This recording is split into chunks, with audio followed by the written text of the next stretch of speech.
KTV વિશેષમાં મહત્વના સમાચાર મળ્યા છે ભાવનગરથી કે નગર પ્રાથમિક શિક્ષણ સમિતિ ભાવનગર હેઠળની શાળાઓમાં ફરજ બજાવતા શિક્ષકોને ભાવનગર પૂર્વ અને પશ્ચિમના મતદાન મથકો પર બૂથ લેવલ ઓફિસર BLO તરીકે નિયુક્ત કરવામાં આવતા ભારે વિરોધ જોવા મળી રહ્યો છે। મહાનગરપાલિકા પ્રાથમિક શિક્ષક સંઘ ભાવનગર દ્વારા આજે મોતીબાગ ટાઉન હોલથી કલેક્ટર કચેરી સુધી આવેદનપત્ર આપી જિલ્લા ચૂંટણી અધિકારી અને જિલ્લા કલેક્ટરને રજૂઆત કરવામાં આવી હતી। શિક્ષક સંઘ દ્વારા કરવામાં આવેલી રજૂઆત મુજબ નગર પ્રાથમિક શિક્ષણ સમિતિની એક જ કચેરીના ભાવનગર શહેરના કુલ 514 જેટલા ભાગોમાંથી અંદાજે 205 ભાગોમાં એટલે કે કુલ ભાગના 40% જેટલા ભાગોમાં માત્ર નગર પ્રાથમિક શિક્ષણ સમિતિના શિક્ષકોને જ BLO તરીકેની કામગીરી સોંપવામાં આવી છે। આનાથી શિક્ષણ કાર્ય પર ગંભીર અસર થશે તેવી ભીતિ સેવાઈ રહી છે। મહાનગરપાલિકા પ્રાથમિક શિક્ષક સંઘે આ અન્યાયી BLO કામગીરીનો વિરોધ કરીને સત્તાવાળાઓને આ મુદ્દે ગંભીરતાથી વિચારણા કરવા અને શિક્ષકોને આ કામગીરીમાંથી મુક્તિ આપવા અથવા અન્ય કચેરીઓના કર્મચારીઓને પણ સમાન ધોરણે કામગીરી ફાળવવા વિનંતી કરી છે।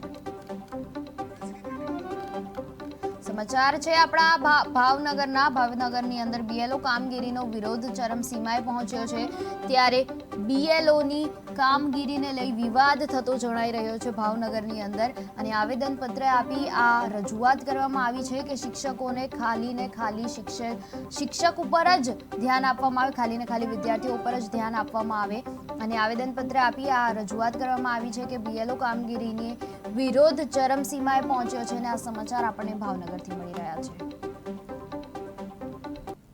આચાર્ય તરીકેના પણ ઓર્ડરો કરવામાં આવે છે। શિક્ષણ વિભાગની અંદર પ્રાથમિક શાળાની અંદર એવી કોઈ પણ વહીવટી કામગીરીમાં અન્ય કર્મચારીની જોગવાઈ ન હોય ત્યારે શાળાની સઘળી જવાબદારી આચાર્ય ઉપર હોય છે ત્યારે આચાર્યના પણ ઓર્ડર આપવામાં આવ્યા છે તે પણ બરોબર નથી, માટે એમના ઓર્ડર પણ રદ કરવામાં આવે અને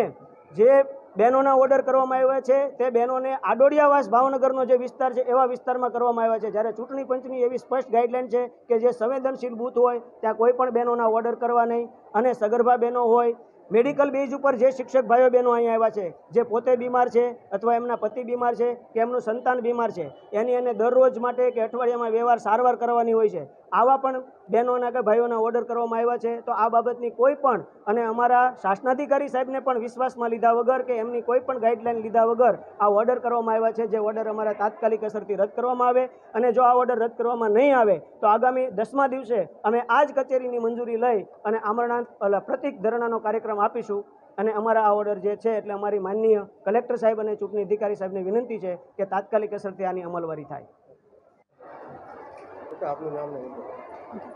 અમારું નામ અલ્પા જાની છે। હું ભાવનગર મહાનગરપાલિકા પ્રાથમિક શિક્ષક સંઘમાં ખજાનચી તરીકેનો હોદ્દો ધરાવું છું। અમારો પ્રશ્ન એવો હતો કે ભાઈ અત્યારે જે બહેનોને ઓર્ડર કાઢ્યા છે તો એમાં પણ 40% બહેનો છે એ બહેનોના ઓર્ડર કાઢ્યા છે કે બહેનોને શિક્ષણ સિવાય પણ ઘરની પણ ઘણી જવાબદારીઓ હોય છે, તો એ સિવાય જ્યારે બહેનોના ઓર્ડર કાઢવામાં આવે છે ત્યારે બહેનોને ખૂબ મુશ્કેલી પડે છે અને ચૂંટણી પંચની ઘણી બધી જોગવાઈને પર રાખીને છે આ ઓર્ડર છે એ કાઢવામાં આવ્યા છે। બહેનોના ઓર્ડર એવા વિસ્તારમાં કાઢ્યા છે કે જ્યાં આપણે અત્યારે પણ કદાચ જવું હોય તો આપણે વિચાર કરવો પડે છે, તો એવા વિસ્તારમાં જ્યારે બહેનોના ઓર્ડર નીકળતા હોય છે ત્યારે બહેનોને મુશ્કેલી પડતી હોય છે। આ ઉપરાંત ઘણા બહેનો શારીરિક રીતે અશક્ત છે એ બહેનોના પણ ઓર્ડર કાઢ્યા છે, તો એ વસ્તુ છે એ અમને યોગ્ય નથી લાગતી, એટલા માટે અમે એક આવેદનપત્ર છે આપ્યું છે અને આ આવેદનપત્રનો જવાબ જો અમને 10 દિવસમાં નહીં મળે તો અમે એક આઈની કચેરીની મંજૂરી લઈને અમે એક ઉપવાસ પર ઉતરવાની પણ તૈયારી અમારી છે।